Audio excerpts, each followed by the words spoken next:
August 22, 2025. A classified report sent from the Pentagon to the Department of Homeland Security carried only 4 words: unregulated floating narco state.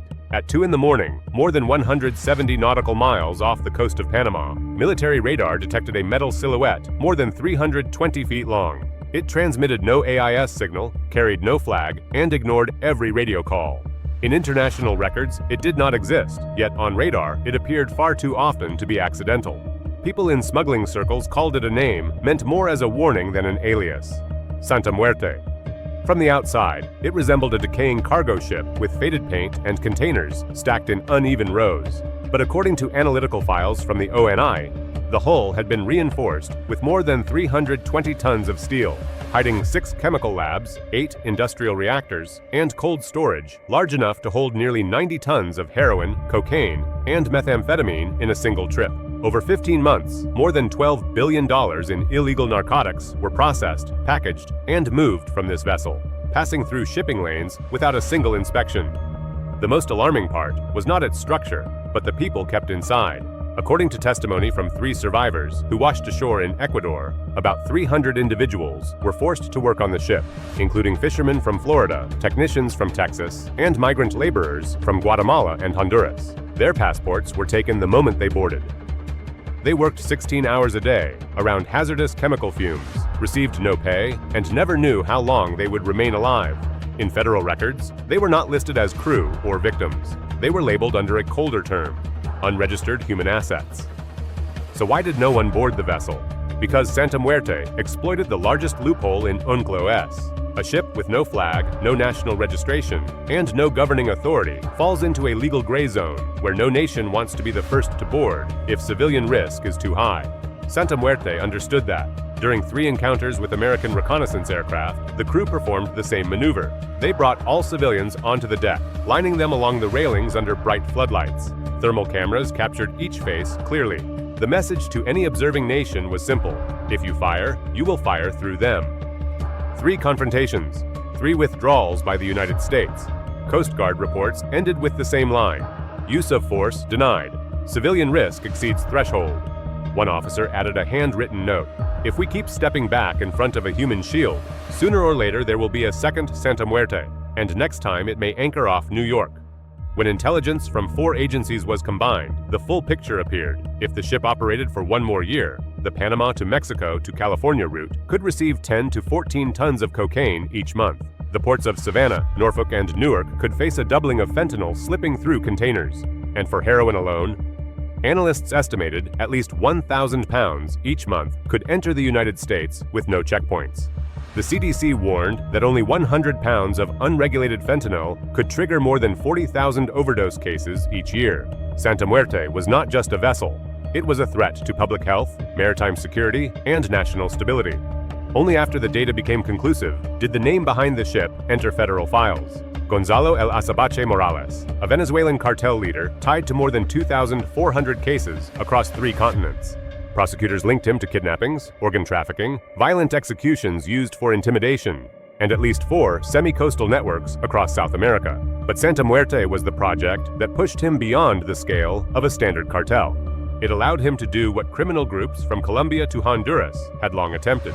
It allowed him to turn the ocean into his own territory. When the Pentagon received the final summary, $12 billion in narcotics, 300 hostages, 3 uses of civilians as shields, no nation willing to approach, and projections of tens of thousands of overdose deaths if left unchallenged. The question was no longer, should we act? The question became, is there any way to neutralize Santa Muerte without harming the very people we are trying to save? It formed one of the most difficult moral and legal dilemmas faced by the Pentagon, the White House, and federal law enforcement. If you believe the law cannot remain silent while a criminal empire builds a fortress in open water, stay until the end of the video. What follows is not only a military operation, it is a test of whether a nation can hold on to its principles when confronting someone willing to hide behind innocent lives. At 10:05 in the morning, at an altitude of 31,000 feet above the Pacific, aboard a U.S. Navy P-8A Poseidon, Lieutenant Sarah Coleman monitored thermal signatures when a strange shape appeared at the edge of her screen.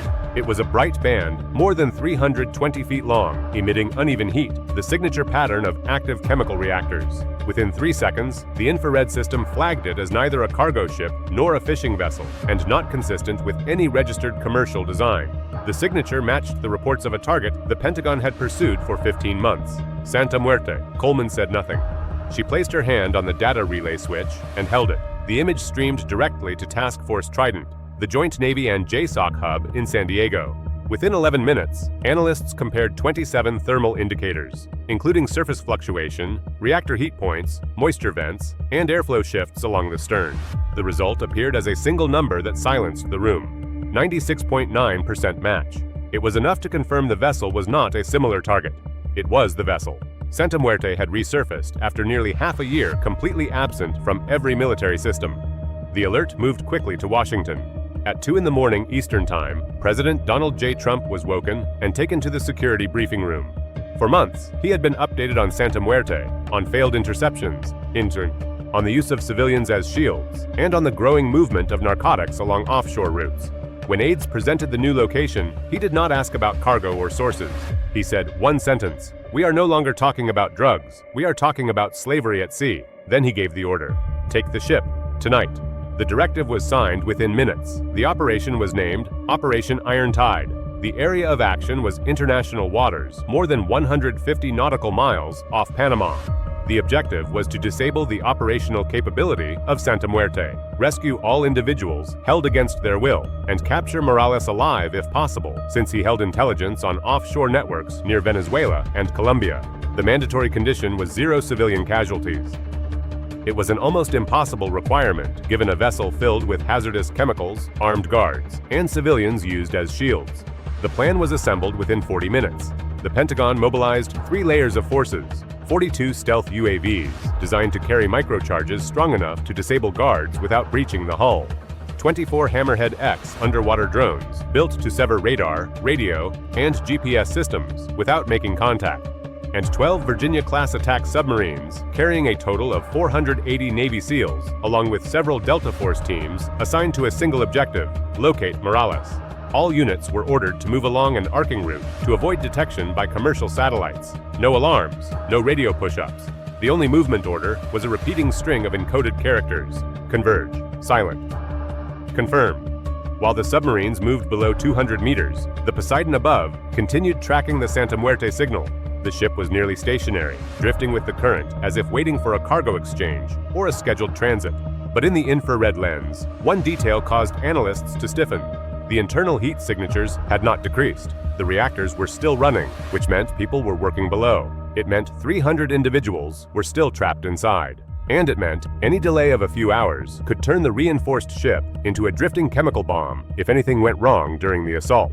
In San Diego, duty officers reviewed the 3 failed encounters. All shared the same pattern: jammed radios, a flagless ship, and civilians pulled onto the deck just before American forces closed in. But this time, Task Force Trident had one advantage the previous attempts lacked. The Poseidon had spotted the vessel before Santa Muerte realized it was being followed. For the first time, the United States had a window of opportunity of several minutes before the cartel could deploy its human shield. A Navy colonel said it plainly inside the operations room: "If we lose this opportunity, we may never see it again." The designated H-hour was 2:16 in the morning local time. In the darkness of the Pacific, 24 Hammerhead X drones glided like faint lines along the seafloor, each device generating an electromagnetic field around the target. Santa Muerte's radar began to flicker. Radio channels crackled. Navigation lights blinked, then went dark. Satellite imaging showed the water around the ship dimming into a silent patch of ocean. For the first time in 15 months, Santa Muerte began to lose its senses. Inside the Poseidon command bay, Sarah Coleman saw the interference curve rise, then the status bar turned yellow. Primary blackout achieved. Below the surface, the Virginia-class submarines began to rise. Not fully, just enough to deploy boarding teams. Water slid down their hulls as the ocean around them remained still, as if holding its breath. Everyone waited for one phrase: target confirmed. It arrived at 2:19, short, dry, cold. It felt like a final period, placed at the end of a 15-month sentence. From that moment on, the world no longer saw Santa Muerte as a ghost on the ocean. It was now a lawful target in what the Pentagon called the most complex maritime hostage rescue attempt in modern U.S. history, and everything was only beginning. At 2:16 in the morning, inside the P-8A Poseidon cockpit, the blue glow from the monitors lit Sarah Coleman's face as Santa Muerte's thermal map began to distort.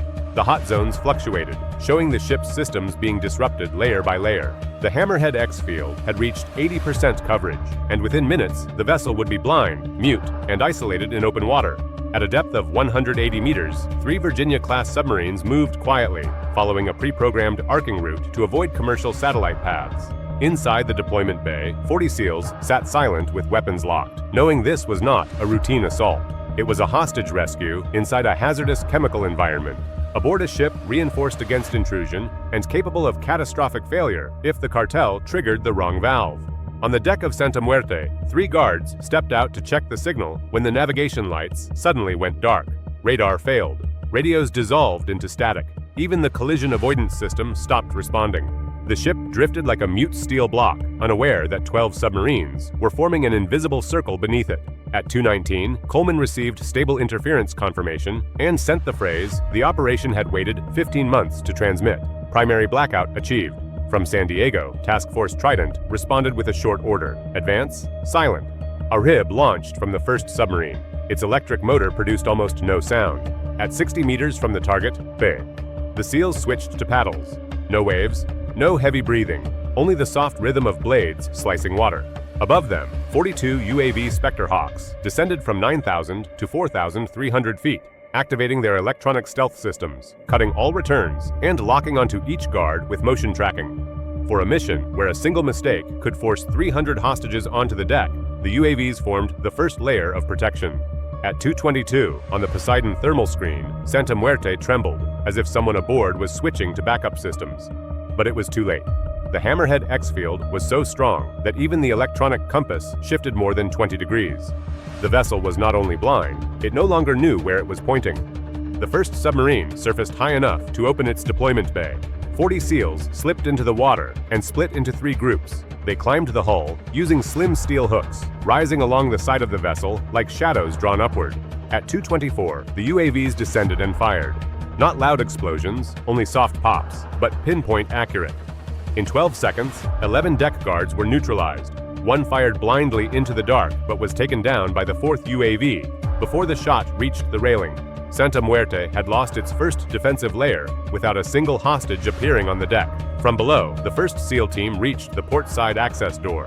They halted when the Poseidon flagged 3 heat signatures inside, all holding metallic objects likely to be weapons. The lead operator placed a microcharge on the hinge. A tiny pop. The door dropped. 3 figures lunged forward, but were immediately locked by 2 laser sights. No warnings, no commands. 3 sharp impacts. The area was marked clear. On the starboard side, the second team moved around the hull. Metallic echoes rang from below. Someone was striking an air duct. Poseidon scanned the thermal feed and confirmed the signatures were armed guards, not hostages. Instead of pushing through, the SEALs redirected 2 operators downward to block the stairway, leading to the central compartment where 300 captives were held, in reinforced stalls, the only labeled cells under industrial deck. At the same time, the third team moved toward the bridge. A guard sprinted through the corridor and collapsed instantly, never seeing what hit him. It was UAV-12 Mdas, one of the units assigned to prevent any attempt at forming a human shield. Each UAV carried only 1 microcharge, but the accuracy made detection nearly impossible. At 2:26, Santa Muerte was nearly motionless on the radar map. None of its systems were functioning normally. The vessel was trapped inside a perfect radio void, exactly as the Pentagon described it, a submerged electromagnetic cage. The SEAL team on the port side opened the secondary maintenance bay. The air inside carried a heavy chemical odor, but no one was there. They moved faster, using the few seconds before the cartel realized the ship was not malfunctioning but being taken. At that moment, a new alert came down from the Poseidon. There was unusual movement near the main ventilation system. 27 thermal signatures, most unstable, the pattern of heavy weapons. In the 3-dimensional report, it was the area most likely to become a bottleneck. If the cartel fortified the spot, rescuing the hostages would become twice as difficult. At 2:27, every team stopped when the final confirmation came from the Poseidon, the confirmation no one had heard in 15 months. Target confirmed. No one cheered, no one reacted, but everyone understood. From that second on, Santa Muerte was no longer a phantom drifting on the ocean. It was now a lawful target, surrounded by technology, intelligence, and people trained to do one thing: rescue innocent lives without losing a single one. Above, UAVs continued circling, locking every path to the deck. Below, the Hammerhead X units held the ship in a forced blackout, keeping Santa Muerte in a state of total silence. On the hull, the SEALs moved deeper, each step deliberate, each breath measured. No one spoke, but everyone knew the hardest part waited below the deck, where 300 people lived in darkness beside reactors burning hot, and where a single misstep could turn the vessel into a fire no rescue force on Earth could stop. The Poseidon sent the final alert. Internal movement confirmed. 27 armed signatures, multiple routes converging. The steel door leading to the lowest deck was seconds from opening. It was where Operation Iron Tide would enter its most dangerous phase. At 2:28 in the morning, the steel door to the first compartment swung open, releasing a wave of fumes, chemical vapor, machine oil, and the stale odor of an industrial hull running non-stop for more than a year. The lights flickered as if struggling to stay alive. The heat was high enough that the infrared cameras adjusted 3 times to separate human movement from reactor exhaust. The lead SEALs moved down the stairs, almost without sound. Below them, the shadows of 3 guards stretched across the metal floor. One aimed a flashlight toward the ventilation grid. Another was opening an ammunition crate, likely preparing a defensive point. They never had the chance. 2 SEALs broke formation in a move so fluid it seemed rehearsed 100 times. A tilt of the hand, a flash of laser across the floor, and the compartment fell silent. No one fired a single round. The first bay was marked clear, but the true objective was deeper, under the steel deck where the labs ran non-stop. And deeper still, near the stern, was the hidden compartment the ONI flagged, leading to the central engine chamber, the passage they believed Morales would use if he tried to escape. Team Alpha moved down the left corridor. Reflections shimmered on the curved chemical ducts, making the metal walls seem to pulse. A soft scraping sound echoed, then vanished. Coleman confirmed through the encrypted channel, 5 signatures moving toward central corridor, all armed. No one waited for a command. Team Bravo immediately cut through a side path, blocking the guards' movement. 4 SEALs formed a triangle and descended a narrow slope where the smell of ether and acetone was sharp enough to burn the eyes. A cartel fighter stepped through a doorway, raised his weapon, and was slammed against the wall in one swift pull. No gunfire, no shouting, only the clatter of his weapon hitting the floor. On the opposite side, Team Charlie approached the area marked Living Hold, the place where 300 hostages were locked inside stacked steel cells. In the darkness, they could hear coughing, soft cries, and faint tapping against the metal walls. When the SEALs opened the first door, dozens of eyes looked out, red, unfocused. One man whispered, "Are you real or am I dreaming?" But the question was cut short as 2 guards rushed in, trying to grab a woman to use as a shield. They failed. In the blue tint of night vision, their movements appeared slow. A SEAL pulled the woman to safety with his left arm, while his right hand twisted the guard's wrist and dropped both attackers onto the floor. No hostage was harmed. Not a single round was fired. At 2:30, the heat readings in the engine room suddenly rose 17%. Coleman reported, "Reactors unstable. Teams proceed with chemical protection." It meant that if the cartel opened a release valve, the solvent vapor could ignite and tear the ship apart. From this moment forward, every second mattered. Team Echo, the group assigned to track Morales, moved toward the rear section of the vessel. A steep stairway led to a secondary engine bay, where the ONI noted consistently high temperatures for 15 months. The ONI believed a hidden space existed there, an escape bunker Morales would use in a final attempt to flee.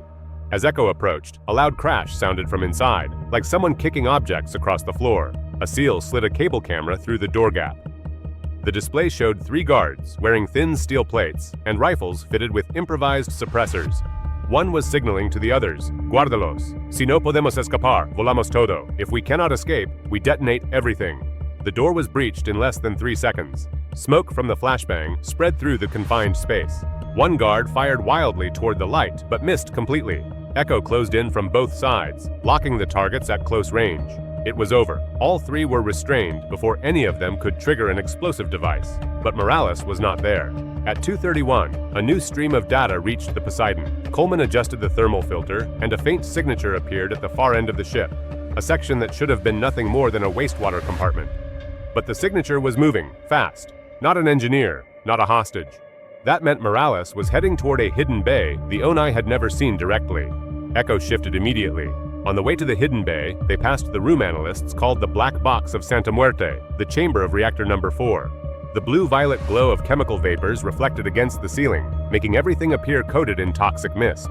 In the corner, a young woman from Honduras trembled with her hands shielding her face from solvent fumes. She was bound with industrial nylon cord, her wrists swollen. A SEAL cut her free, placed a respirator mask over her mouth, and moved her out just as the reactor chamber began to shake from a disabled pressure regulator. At 2:32, Echo reached the final steel door. It showed signs of being opened in a rush, with the hinges bent and the magnetic lock snapped. A SEAL knelt and slipped a cable camera underneath, a pair of shoes, a thin streak of blood, a figure leaning over a metal floor hatch. Positive ID, Morales. The door was breached instantly. Morales turned, eyes burning from chemical vapor. He reached for a weapon, but a flashbang detonated on his shoulder. The room shook. When the light faded, he was on the floor with his hands bound behind him. He tried to speak, but the SEAL's respirator mask sealed over his face before he could utter a word. In the mission log, the moment was recorded with 4 words. Primary target secured. Time since breach, 9 minutes, 32 seconds.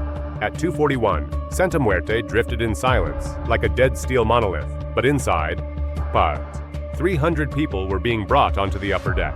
A long-haired man from Florida looked up at the dark sky and broke down when he saw the signal lights of an MH-60 descending. A technician from Texas muttered that he thought he would die below deck. A young woman from Detroit held the tarnished wedding ring her husband gave her before she disappeared 8 months earlier. On deck, medics from the USCG Cutter Stratton set up mobile aid stations. White lights illuminated faces that had just emerged from steel chambers heavy with acidic fumes. A medic helped a man in heat shock, placed a water tube in his hand, and told him to drink slowly. He nodded without speaking. At the rear, Navy EOD units began neutralizing chemical tanks, marking every reactor lid and checking every valve to ensure no risk of ignition remained. The volume of seized material was staggering: 30 tons of heroin, 42 tons of cocaine, 20 tons of methamphetamine, and 2 large weapons caches holding rifles, rocket launchers, and even American-made ammunition that had gone off-route in Africa before returning to South America. In a small room near the stern, technical agents opened 8 encrypted drives. The SEALs recovered from the hidden bay. Each contained spreadsheets of transport routes and bank accounts in Panama, Curacao, and Cyprus. But the most shocking data was a list of 70 officials across 3 continents suspected of taking bribes to protect maritime routes. The ONE flagged it as a network far beyond the scale of a typical cartel. At 3:15, Morales was loaded onto an MH-60 with his head covered and his wrists bound in carbon cuffs. As the door closed, he turned and looked at Santa Muerte one last time. The massive ship drifted like a lifeless body. He shut his eyes without a word. Maybe he understood that his $12 billion empire had collapsed in less than 10 minutes. In the mission notes, a JSOC officer wrote, "This was not the victory of weapons. It was the victory of discipline and data." By 4 in the morning, as the first light touched the ocean, Santa Muerte was being towed toward a classified naval facility where it would be dismantled, analyzed, and turned into evidence for one of the largest maritime cases of the century. And at that moment, the rest of the world still did not know that only hours earlier, in the middle of the Pacific, 300 people had been pulled from darkness back into life. The case was not over. But the fate of Santa Muerte, the largest floating narcotics fortress ever built, had been decided forever that night. What happened next would determine whether this victory could shift the balance in global crime. As the sea settled, rescue lights reflected off the hull of Santa Muerte like a scar. Operation Iron Tide was declared a success. 300 people were rescued. The ship's entire operational structure was dismantled. And Morales, the man who built a flagless floating domain, was being held in an isolated cell at Quantico. But the larger question remained: could one victory at sea alter the global crime landscape? The answer was, partly. Santa Muerte was only one branch, but it was the most refined one the cartel had ever created. Taking it down destabilized the offshore logistics system across South America. In the 3 weeks after the operation, narcotics volume arriving at Miami and Los Angeles dropped 38%. 2 Colombian cartels pulled their vessels back to shore. And from the seized drives, 17 entire shipping routes were exposed, something the United States had never possessed before. But the nature of a market worth tens of billions is that it never disappears. It only changes its path. Iron Tide did not end the war. It only proved one truth. In the darkest waters of crime, there are moments when a nation can regain the balance simply by refusing to look away. And that moment was the real victory.